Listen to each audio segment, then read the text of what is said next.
We live in a world that is just constantly racing. I mean, we're always scrolling, always rushing, desperately looking for the next big thing. But what happens when you step off that treadmill? Welcome to this explainer. Today we're traveling to a beautifully quiet dot on the map of Bihar, India, right near the banks of the Ganges, a place called Chandanpur. Now, at first glance, it looks like this perfect rural paradise, right? A beautiful symphony of community and ancient traditions. But as you'll see, this vibrant facade hides some very real and honestly, very heavy shadows. There's an old saying here. It goes, what if I told you there is a place where time doesn't rush, where it walks beside you like an old friend, and sometimes like a shadow you can't outrun? I just love that because it captures the dual nature of Chandanpur absolutely perfectly.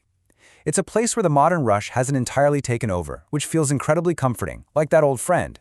But that exact same stillness, it can become a trap, a literal shadow of stagnation that the people here are constantly trying to outpace just to survive.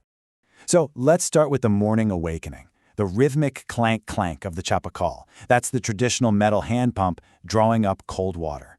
It's the beating heart of the village's morning routine.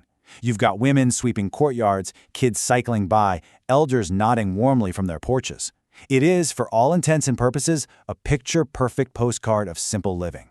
But we really need to look past the postcard, right out to the edges of the frame, to understand what's actually happening here.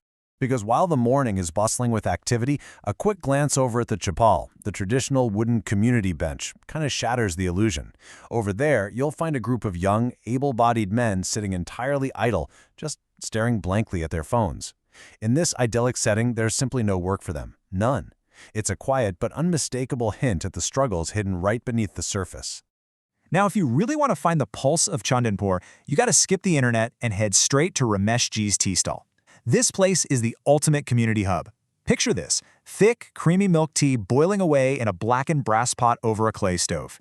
And for just 5 rupees, you get this piping hot clay cup, or kulhad, of tea. Plus, you get the local news, sports debates, and just endless banter. It feels incredibly warm and alive.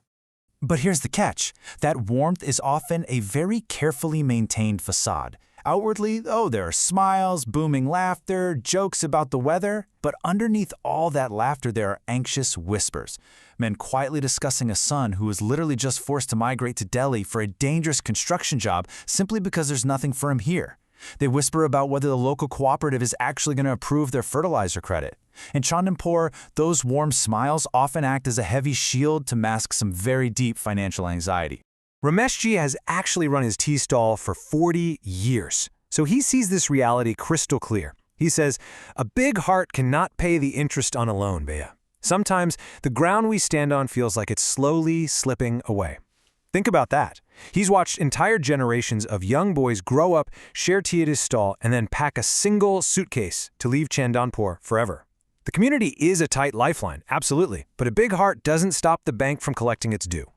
And this financial anxiety is rooted deeply in the broader economy of the village. Just look at these expansive, sunlit green paddy fields. These fields are the absolute heartbeat of Bihar. Farmers are out there working knee-deep in muddy water just to transplant these saplings, creating this endless, breathtaking green landscape. But this beauty is also a massive, terrifying gamble. Let's break it down. To grow that beautiful rice, farmers have to borrow money for seeds through bank loans. Then they borrow for borewell water through local credit. And then they take on even more debt for pesticides. Essentially, every single green leaf is grown on borrowed time and borrowed money. And the margin for error here, it's devastating. Get this, if the monsoon rains are delayed by just 2 weeks, the crop dies. The debt instantly multiplies and the pressure becomes completely unbearable. The soil gives life, sure, but the line between a bountiful harvest and absolute ruin is razor thin. Yet despite this immense pressure, the people of Chandanpur possess this stubborn, incredible dignity. And honestly, nothing represents that better than their food. Litti Chokha is the absolute culinary soul of Bihar. We're talking smoky, round wheat balls baked over traditional dried cow dung fires, served with freshly roasted eggplants, and just absolutely drenched in pure yellow ghee. It's smoky, it's spicy, and it's a perfect testament to a vibrant culture that is just thriving despite the odds. Which actually brings us to a really profound paradox in Chandanpur. It's this rich hospitality amidst quiet poverty. See, even families who are struggling desperately to make ends meet, Families fighting a quiet daily battle against poverty behind closed doors. They will roast their absolute finest litti for a guest. They will literally insist you sit in their courtyard and eat until you cannot move. Their pockets might be empty, but their hospitality is unfailingly rich. It's such a powerful statement of resilience. But things change dramatically when the sun sinks below the horizon. As that vibrant sunset fades, the whole illusion of the picture-perfect village just shatters. The village lights flicker, and then a total power outage. The darkness in Chandanpur isn't just a peaceful, quiet night. It is heavy, and it is incredibly isolating. Under the dim, dancing light of a kerosene lantern, the reality of their situation becomes stark and undeniable. When the power goes out, you realize just how fragile survival really is. A total blackout entirely isolates the village. Now just imagine a sudden medical emergency in the pitch dark. Someone gets bitten by a snake, or a child spikes a life-threatening fever. Reaching the nearest hospital with even basic emergency equipment suddenly requires a bumpy, pitch-black 2-hour bike ride. This infrastructural isolation turns what should be a simple night into a terrifying daily game of roulette. And in that heavy silence, the anxieties that were masked by daytime smiles violently surface. In the dark, the mind just races. If someone gets sick, who's going to pay for the medicines? If the monsoon is late, how on earth will the next crop loan be cleared? And with the changing climate, what happens when the village bore well simply runs dry? The night offers absolutely no rest. Instead, it offers this relentless interrogation of their very survival. So, behind the golden fields and the warm cups of tea, Chandanpur is fighting a fierce daily battle for survival, which leaves us with a pretty haunting question.